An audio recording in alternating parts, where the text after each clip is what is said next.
કાંકરેજ તાલુકાના ધારાસભ્ય અમરતજી ઠાકોરે રેલી કાઢી આવેદનપત્ર પાઠવ્યું. વિકાસના કામોની 9 કરોડ રૂપિયાની ગ્રાન્ટ બાબતે આપ્યું આવેદનપત્ર. મળતી માહિતી પ્રમાણે કાંકરેજ તાલુકામાં છેલ્લા કેટલાય સમયથી વિકાસના કામોની જુદી જુદી યોજનાઓની 9 કરોડથી પણ વધારે છે એ ટલ્લે ચડી ગઈ છે અને ભાજપ અને કોંગ્રેસ વચ્ચે કોઈ પણ મતભેદના કારણે લોકહિતના કામો અટકી ગયા છે અને તમામ ગ્રામ પંચાયતો માટે માથાના દુખાવા સમાન બની ગઈ છે.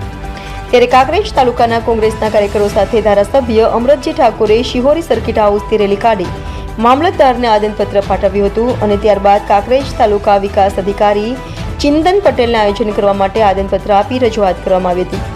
જેમાં સૌથી અગત્યની વાત કરીએ તો કાંકરેજ તાલુકાના સુજલામ સુફલામ યોજના હેઠળ ખેડૂતોને સિંચાઈ માટે પાણી છોડવામાં આવે, ખેતી પાકો માટે રાસાયણિક ખાતરોનો જથ્થો પૂરો પાડવામાં આવે, તેમજ જે તે ગ્રામ્ય વિસ્તારોમાં ખેડૂતોના ખેતરમાંથી પસાર થતી પાવર ગેટની લાઇન બાબતે ખેડૂતોને યોગ્ય જમીનનું વળતર ચૂકવવામાં આવે, તેમજ જે વિકાસના કામોની 9 કરોડ રૂપિયાની ગ્રાન્ટ રખડી રહી છે તેનું તાત્કાલિક અસરથી આયોજન કરવામાં આવે તેવી માંગણીઓ સંદર્ભે કાંકરેજ તાલુકા ધારાસભ્ય અમરતજી ઠાકોર, કાંકરેજ તાલુકા કોંગ્રેસ સમિતિના પ્રમુખ ગોપાલસિંહ સોલંકી, પૂર્વ જિલ્લા પંચાયત પ્રમુખ ભૂપતજી મકવાણા, પૂર્વ જિલ્લા પંચાયત સદસ્ય પૂર્ણસિંહ વાઘેલા, શંકરજી ઠાકોર, મયુદ્દીન મોરવાડિયા, વેનાજી ઠાકોર, હાર્દિક દેસાઈ સહિત કોંગ્રેસના કાર્યકરો જોડાયા હતા અને ભાજપ તેરી તાનાશાહી નહીં ચલેગી, વિકાસના કામોનું આયોજન કરો જેવા સૂત્રોચ્ચાર સાથે ધારાસભ્યએ રેલી યોજી હતી અને ભાજપ સરકાર અને એમના મળતિયા અધિકારી કર્મચારી ઉપર શાબ્દિક પ્રહારો કર્યા હતા.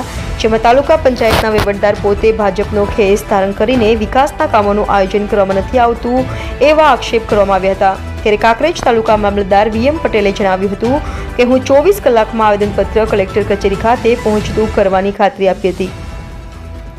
જેમાં કાંકરેજ તાલુકા વિકાસ અધિકારી ચિંતન પટેલે મીડિયા સાથે વાતચીત કરતા જણાવ્યું હતું કે ટૂંક જ સમયમાં જ વિકાસના કામોનું આયોજન કરવામાં આવશે. ત્યારે હવે જોવાનું એ રહ્યું કે આખરે 9 કરોડ રૂપિયાની ગ્રાન્ટનું આયોજન ક્યારે, એ પણ એક સવાલ છે. પરંતુ હાલમાં તો કાંકરેજ તાલુકામાં છેલ્લા કેટલાય સમયથી વિકાસના કામોથી વંચિત રહી પ્રજાને ક્યારે ગ્રાન્ટ ફાળવવામાં આવે એ તો આવનારો સમય જ બતાવશે.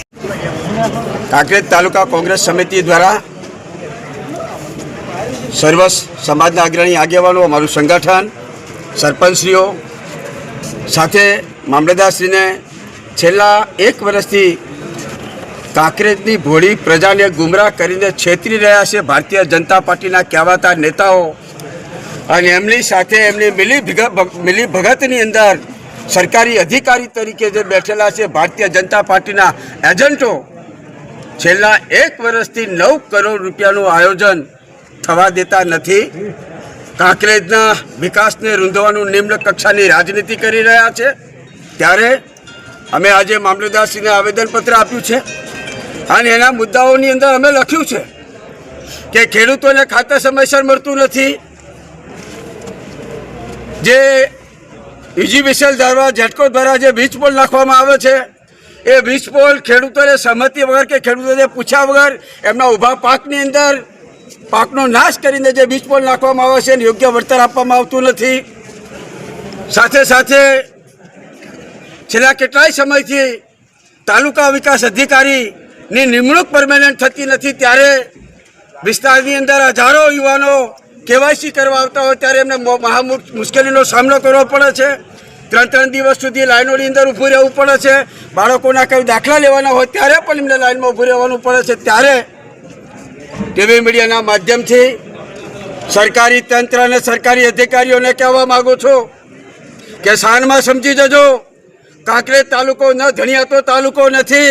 આજ રોજ કાંકરેજ તાલુકાના વિવિધ આયોજનો બાકી હોય માનનીય ધારાસભ્ય સાહેબ દ્વારા આવેદન અત્રે આપવામાં આવેલું હતું અને આ આવેદનના અન્વયે અમે તાત્કાલિક આયોજન માટેની બેઠક બોલાવી અને સમગ્ર તાલુકામાં વિકાસના કામોનું સુચારું આયોજન થાય એ દિશામાં ટૂંક સમયમાં પ્રયત્નો કરી આયોજન પૂર્ણ થાય એ કાર્યવાહી કરીશું.